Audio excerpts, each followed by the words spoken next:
alguna persona desea hacer alguna pregunta, por favor, si le agradeceríamos pasar a hacer la pregunta desde este punto. Adelante, por favor, adelante.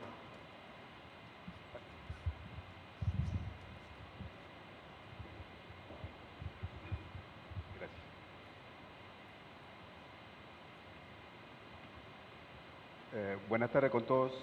Mi nombre es Máximo Castillo. Felicitándole por la gran exposición efectuada por el catedrático Lorca Navarrete. Mi pregunta versa sobre dos puntos. El primer punto es de que es interesante la postura que usted ha adoptado, y para mí es una gran novedad, en el sentido que diga que el derecho procesal a la fecha viene a ser ya un derecho sustantivo, ya no es un derecho instrumental, ¿no? Y tiene su sustento en el hecho que se tiene que cotejar con la Constitución política. Sin embargo, yo tengo mis ligeras dudas, y lógicamente con respeto a la talla de su ponencia, en el sentido de que el derecho procesal solo tiene cabida o existencia por la vulneración o peligro de vulneración de un derecho material. En consecuencia, si no hay esos dos hechos, el derecho instrumental o el derecho procesal no existiría. Entonces, esa es mi ligera objeción. El otro punto es respecto a nuestra Constitución Política del Estado, el inciso 3 del artículo 139. No sé si usted ha sido diplomático o ha sido muy cortés en decir que nuestro legislador ha optado dos sistemas, ¿no? La tutela judicial efectiva y el debido proceso del common law. Sin embargo, considero de que para mí ha habido equivocación en los criterios de considerar en esa norma esos dos derechos.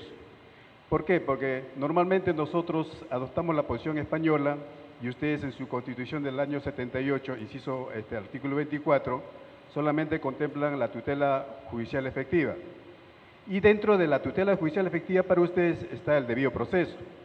Y es por eso que quiero su comentario al respecto de usted, de acuerdo a nuestra Constitución Política del Estado, considero que hay un error de haber desdoblado en dos derechos independientes el inciso 3. Esto es, que solamente debió considerarse como España el derecho a la tutela judicial efectiva porque el derecho al debido proceso ya está incluido dentro de la tutela judicial efectiva como garantías de la administración de justicia.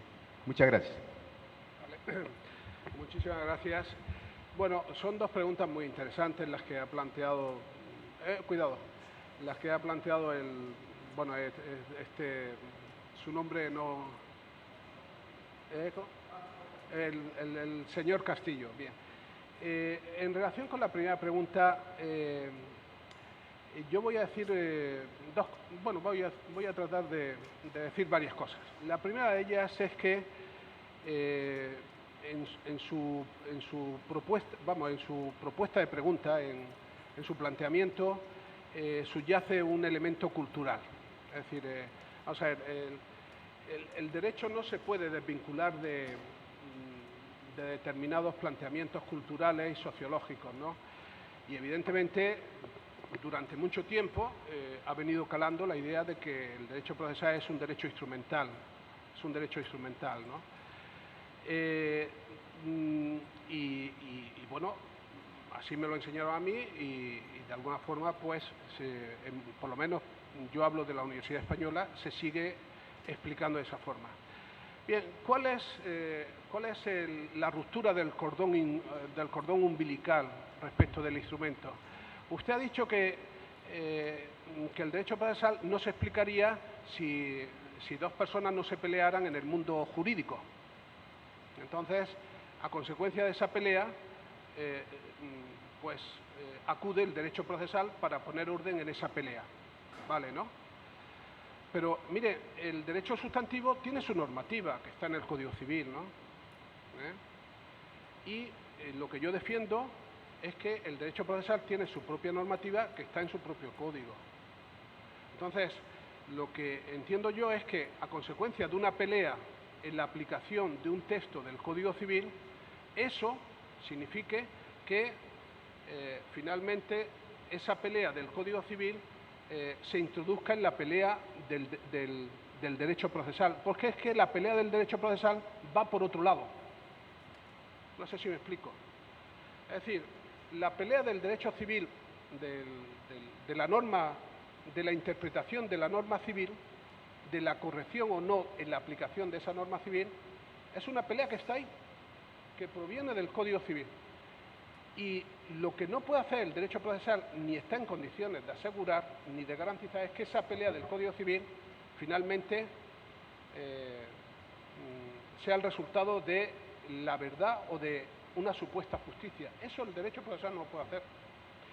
En cambio, el derecho procesal, ante esa pelea del Código Civil, lo que dice es que hay unas reglas de juego, lo que los anglosajones llaman el fair play, el juego limpio, ¿no? Entonces, esas reglas de juego son distintas a las reglas que fija el Código Civil. ¿Y cuál es la diferencia entre esa regla del Código Civil y la regla del derecho procesal? Que la regla del Código Civil tienen una salida de la cual el derecho procesal en ningún modo se responsabiliza. Por eso el derecho procesal no es instrumento de ese derecho civil. No puede ser instrumento de ese derecho civil. Porque si fuera instrumento de esa pelea del derecho civil, el derecho procesal sería objetivamente, objetivamente en disposición de resolver esa pelea con arreglo a criterios de certidumbre de justicia. Y eso el derecho procesal no lo puede asegurar, no lo puede garantizar. No lo puede garantizar. Por lo tanto, dicho con palabras un poco severas, al derecho procesal la pelea del derecho civil no le interesa en lo más mínimo, ni depende de esa pelea, ni depende de esa pelea, no le interesa lo más mínimo, no le interesa lo más mínimo al derecho procesal. Ahora, lo que dice el derecho procesal es que si tú, abogado, con otro te estás peleando por la aplicación de tal norma del derecho civil, ahora yo, derecho procesal, te impongo mis normas. Porque si yo sigo ese criterio de meter la pelea del derecho civil y confundirla con la pelea del derecho procesal, yo tengo que llegar a una conclusión, que el derecho procesal es una pseudociencia. No tendría ni carácter científico, porque objetivamente el derecho procesal no me aseguraría en ningún momento que esa pelea del derecho civil se resuelve en satisfacción de todas las partes que se están peleando. Entonces el derecho procesal no es científico. Y esas facultades que se llaman de ciencia jurídica tendrían que llamarse, como mucho, facultades de derecho, pero de ciencia nada de nada.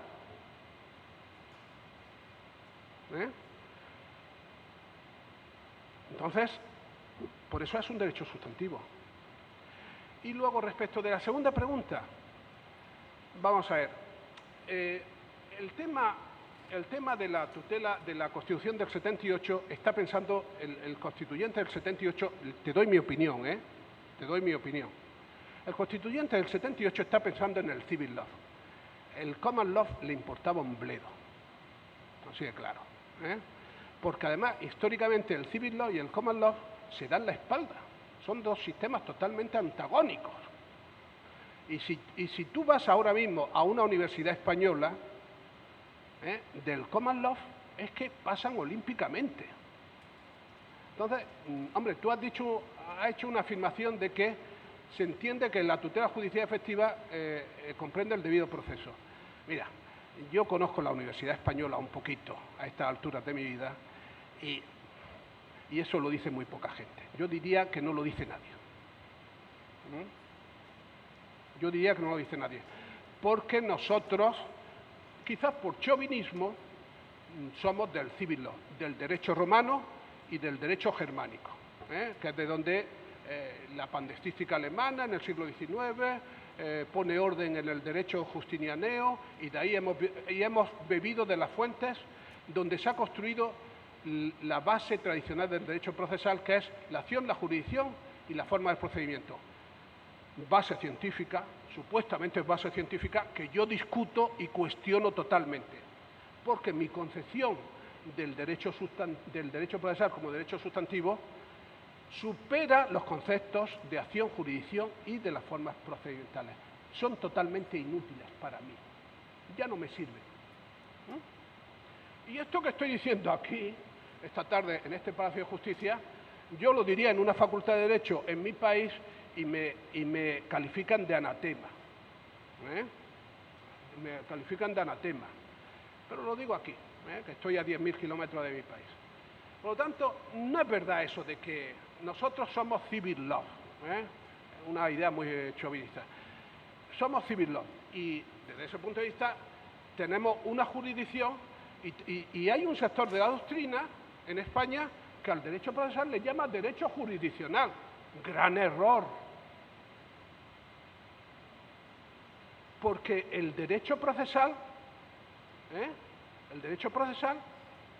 no es autoritario ni plantea el autoritarismo como cometido, porque el sistema de garantías no converge en postulados autoritarios. En cambio, el concepto de jurisdicción que surge del civil law, del derecho romano, es un concepto autoritario.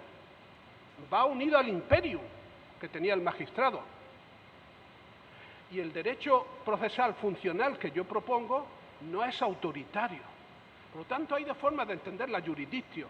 La jurisdictio que va por el sistema tradicional de la acción, la jurisdicción y procedimiento, y hay un sector de la doctrina española que le llama derecho jurisdiccional,